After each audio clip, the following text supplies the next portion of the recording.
तो एपिसोड की स्टार्टिंग में हमें मर्चेंट पैलेस के एंट्रेंस गेट का सीन दिखाया जाता है, जहां पे थोड़ी देर के सफर के बाद जोंगयोक पहुंच चुका होता है। जहां पहुंचने के बाद चू बेरिंग जोंगयोक से पूछता है कि सर आपका पहली बार है ना जब आप मर्चेंट पैलेस में आ रहे हैं, तो आपको मर्चेंट पैलेस कैसा लगा।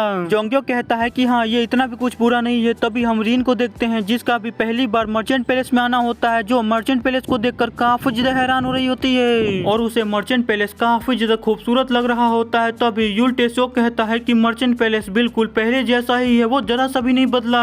जो सुनकर रीन उसे पूछती है कि फादर क्या आप पहले भी मर्चेंट पैलेस के अंदर आ चुके हैं। जो सुनकर यूल टेसोक अपना मुंह घुमा लेता है और कोई भी जवाब नहीं दे पाता है। वहीं पे चू बेरिंग भी इस चीज को नोटिस कर रहा होता है, जिसके बाद वो यूल टेसोक से पूछता है कि अगर मैं इसके बारे में सोचूं तो आप मुझे काफी ज्यादा जाने पहचाने लग रहे थे, तो क्या मैं जान सकता हूँ कि आखिरकार आपका नाम क्या है। जो सुनकर यूल टेसोक बताता है कि मेरा नाम ब्लड असुरा है। वहीं पे उसकी बातों को सुनकर जोंगयोक सोच रहा होता है उसके ऊपर ब्लड असुरा नाम सच में काफी ज्यादा सूट करता है। तभी हम देखते हैं कि वो लोग मर्चेंट पैलेस के गेट के पास पहुंच चुके होते हैं, जहां पे जैसे ही वो लोग अंदर एंटर करते हैं तो वो देखते हैं कि उनका स्वागत करने के लिए काफी सारे लोग होते हैं, जो कि उनका स्वागत काफी ज्यादा धूमधाम से करते हैं। वहीं पे अंदर जाने के बाद यू अंदर की चीजों को देखते हुए कह रहा होता है मर्चेंट पैलेस बाहर से जितना ज्यादा खूबसूरत लग रहा था, अंदर से तो वो और भी ज्यादा खूबसूरत है। तभी चू बेरिंग कहता है कि हम लगभग वहां पर पहुंचने ही वाले हैं, लेकिन तभी हम यू को देखते हैं जो कि अपने सामने किसी चीज को देखकर काफी ज्यादा परेशान हो जाता है। वो काफी ज्यादा घबराते हुए कहता है कि क्या योंगनिम। जो सुनकर जोंगयोक भी उसे देखते हुए सोचता है कि आखिरकार अचानक से इसे क्या हुआ, इतना ज्यादा घबराया हुआ क्यों है। तभी हम उन लोगों के सामने देखते हैं जहाँ पे कुछ व्हाइट रोप वाले बंदे होते हैं, जो कि दिखने में काफी ज्यादा शक्तिशाली लग रहे होते हैं, जो कि पैलेस मास्टर के पैलेस से बाहर निकल रहे होते हैं। और अगर हमें इन लोगों के बारे में जानना है तो हमें थोड़े वक्त पीछे जाना होगा, जहाँ पे हम मर्चेंट पैलेस के फॉर्च्यून हॉल का सीन देखते हैं, जहाँ पे हम मर्चेंट पैलेस मास्टर को देखते हैं जो कि थोड़ा परेशान लग रहा होता है और किसी से कह रहा होता है कि माय लॉर्ड क्या मैं जान सकता हूँ कि आखिरकार आप यहाँ पर क्या करने के लिए आए हैं। तभी हम उस बंदे को देखते हैं जिससे पैलेस मास्टर ये कह रहे होते हैं वो कोई और नहीं बल्कि ब्लड आर्ट पैलेस का सबसे बड़ा बेटा होता है, जिसका नाम या यूजिन होता है, जो कि पैलेस मास्टर की बातें सुनने के बाद पैलेस मास्टर से कहता है कि मैं यहाँ पर ये जानने के लिए आया हूँ कि कहीं आप ये तो नहीं भूल चुके हैं ना कि आखिरकार आपने मेरे फादर से क्या वादा किया था।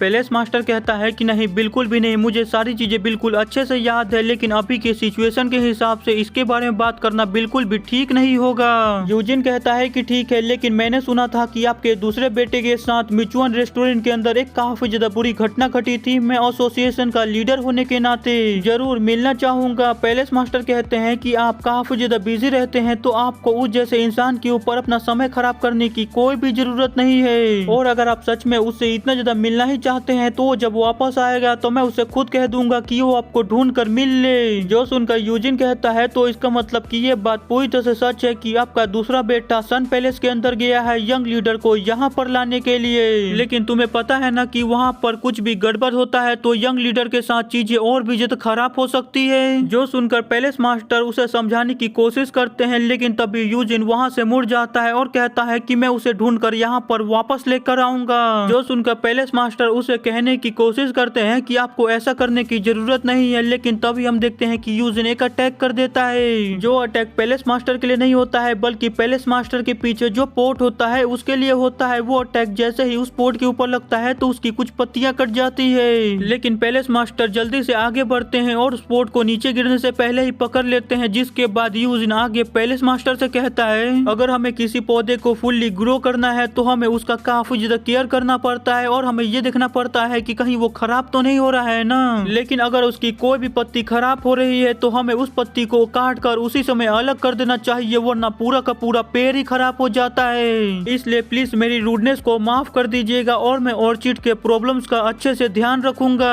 वहीं पे हम पैलेस मास्टर को देखते हैं जो कि उसकी पावर को महसूस करते हुए कह रहे होते हैं कि ये कमीना जल्दी ही सुप्रीम डिमन रियलम के ऊपर पहुंचने वाला है, जिसकी वजह से इसकी जो पावर है वो सच में काफी ज्यादा खतरनाक है। ये अभी ही इतना ज्यादा ताकतवर है, तो जब ये सुप्रीम डिमन रियलम के ऊपर पहुंच जाएगा तब इसकी पावर कितनी ज्यादा टेरिफाइंग हो जाएगी। सच में ये यूजिन कमीना काफी बड़ा सर दर्द है। जिसके बाद हम पैलेस मास्टर के पैलेस के बाहर का सीन देखते हैं, जहाँ पे यूजिन जैसे ही बाहर निकलता है तो उसके पास एक लड़की आकर उसे पूछती है सर क्या आप सच में मर्चेंट पैलेस को इसी तरह ऐसे ही छोड़कर चले जाएंगे, क्योंकि मुझे पूरी तरह से भरोसा है कि उस बूढ़े ने ऑडियंस का सिर्फ एक बहाना दिया है ताकि वो जो हमें पैसे और सामान दे रहा था उसे कम कर सके। जो सुनकर यूजिन कहता कहता है कि ये सभी फालतू सवाल करना बंद करो। जो सुनकर वो लड़की कहती है कि जैसा आप कहें सर। जिसके बाद हमें इस एक आंख वाली लड़की के बारे में बताया जाता है कि ये लड़की white martial art 7 support squad की लीडर होती है। टाई हुआ।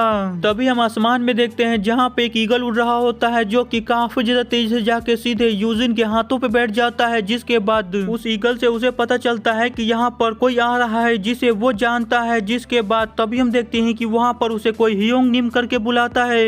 जो सुनकर यूजिन जब उस तरफ देखता है तो उसे पता चलता है कि वहाँ पर यू और जोंग्योक होते हैं। जिसके बाद वो दोनों ही पार्टी एक दूसरे की तरफ आगे बढ़ते हैं। वहीं पे आगे बढ़ते हुए जोंग्योक सोच रहा होता है कि यू का जो बड़ा भाई है वो ब्लड आर्ट पैलेस के अंदर है, तो क्या वो मेरी साइड होगा। तभी हम यू को देखते हैं जो कि यूजिन से जैसे ही मिलने जा रहा होता है तो यूजिन उसे पूरी तरह से इग्नोर कर उससे आगे बढ़ जाता है और जोंग्योक के पास जाते हुए कहता है कि काफी ज्यादा लंबा समय हो गया कि हमने एक दूसरे को देखा है। तभी जोंग्योक उसे पूछता है कि आखिर ब्लड आर्ट पैलेस का यहाँ पर क्या काम है। जो सुनकर यूजिन कहता है कि क्या मुझे यहाँ पर आने के लिए कोई कारण चाहिए, लेकिन यंग लीडर आखिरकार आप यहाँ पर क्या करने के लिए आए हैं। जो सुनने के बाद जोंग्योक भी उसे उसका डायलॉग चिपकाते हुए कहता है कि क्या मुझे भी यहाँ पर आने के लिए कोई कारण चाहिए। यूजिन कहता है कि देखने से लगता है कि हम दोनों ही एक दूसरे को अपना कारण बताने में कोई भी दिलचस्पी नहीं रखते हैं, तो चलो अब मैं यहाँ से जाता हूँ। यूजिन ये कहकर वहाँ से जा ही रहा होता है, लेकिन तभी हम यू को देखते हैं जो कि पीछे से काफी ज्यादा इमोशनल होते हुए कहता है कि योंगनिम। यूजिन कहता है कि तुम सच में अभी भी पहले जैसे ही काफी ज्यादा पेथेटिक हो। जो सुनकर यू का पूरी तरह से मुंह उतर जाता है और वो आगे कुछ भी नहीं बोल पाता है। जिसके बाद यूजिन मोटे बंदे से कहता है कि तुम मेरे साथ चलो, तुमसे कुछ देर बात करनी है। जो सुनकर वो उसके साथ चला जाता है। जिसके बाद हम जोंग्योक को देखते हैं जो कि यू की तरफ देखते हुए सोचता है कि लगता है कि दोनों के बीच में बिल्कुल भी नहीं बनता है। तभी यहीं पे हमारा सीन शिफ्ट होता है। अगले सीन में हमें एक कोर्टयार्ड का सीन दिखाया जाता है जो जगह जोंग्योक को और उसके लोगों को आराम करने के लिए दी गई होती है। वहीं पे रिन यूजिन के बारे में पढ़ रही होती है कि यूजिन की रैंक अभी डीमन कल के अंदर करंटली 15 नंबर पे है, जो कि ब्लड आर्ट पैलेस का सबसे बड़ा बेटा है जिसके पास एक खुद की सेपरेट स्क्वाड है जिसका नाम व्हाइट मार्शल 7 सपोर्ट स्क्वाड है। जो सुनकर यूल्टेसो कहता है कि उसे देखने से लगता है कि वो अभी 30 साल का भी नहीं होगा, लेकिन इसके बावजूद वो अभी 15वें नंबर पे है। ये सच में काफी ज्यादा इम्प्रेसिव है। रिन कहती है कि हाँ बिल्कुल, वो ब्लड आर्ट पैलेस के यंगर जनरेशन में सबसे ज्यादा ताकतवर है।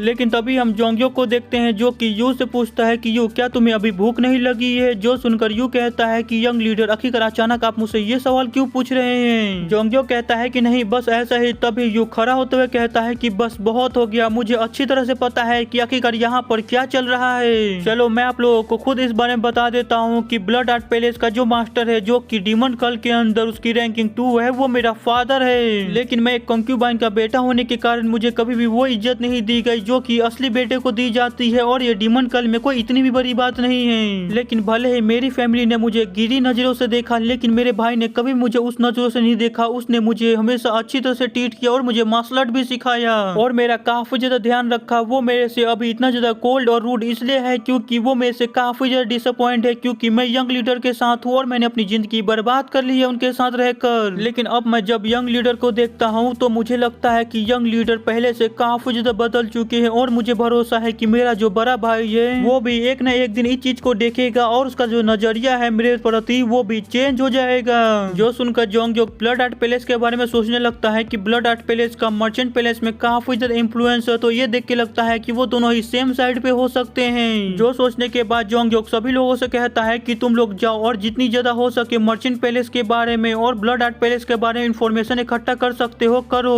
जो सुनकर यू कहता है कि ठीक है, लेकिन क्या आज भर हम आराम कर सकते हैं क्योंकि मैं काफी ज्यादा थक चुका हूँ। जोंग्योक कहता है कि नहीं बिल्कुल भी नहीं, तुम लोग अभी जाओगे। जो सुनकर तो यूल्टेसो और रिन इस चीज के लिए तैयार हो जाते हैं, लेकिन वहीं पे यू इस चीज के लिए तैयार नहीं हो रहा होता है। तो दो देखकर यूल्टेसो और रिन उसे वहाँ से घसीट के लेकर चले जाते हैं। उनके वहाँ से चले जाने के बाद थोड़ी देर बाद ही दरवाजा खुलता है और वहाँ से एक बंदा आता है जो कि जोंग्योक को ग्रीट करते हुए कहता है कि मैं स्क्वाड लीडर चू बेरिंग यंग लीडर को रिस्पेक्ट देता हूँ। पैलेस मास्टर के जितने भी काम थे वो खत्म हो चुके हैं, तो पैलेस मास्टर ने मुझे यहाँ पर पूछने के लिए भेजा है कि क्या आप अभी पैलेस मास्टर से मिल सकते हैं। और इसके यही कहने के साथ आज का हमारा एपिसोड यहीं पे खत्म हो जाता है। तो अब हमें अगले एपिसोड में पता चलेगा कि आखिरकार चू बेरिंग का शक्ल अचानक से कैसे चेंज हो गया। तो वीडियो पसंद आया होगा तो लाइक कर दीजिएगा, नहीं होगा फिर भी लाइक कर दीजिएगा, और चैनल के ऊपर नए हैं तो चैनल को सब्सक्राइब कर लीजिएगा ताकि आपको डेली और भी ज्यादा ऐसे ही इंटरेस्टिंग वीडियो देखने को मिल सके। तो मिलते हैं अगले एपिसोड में, बाय।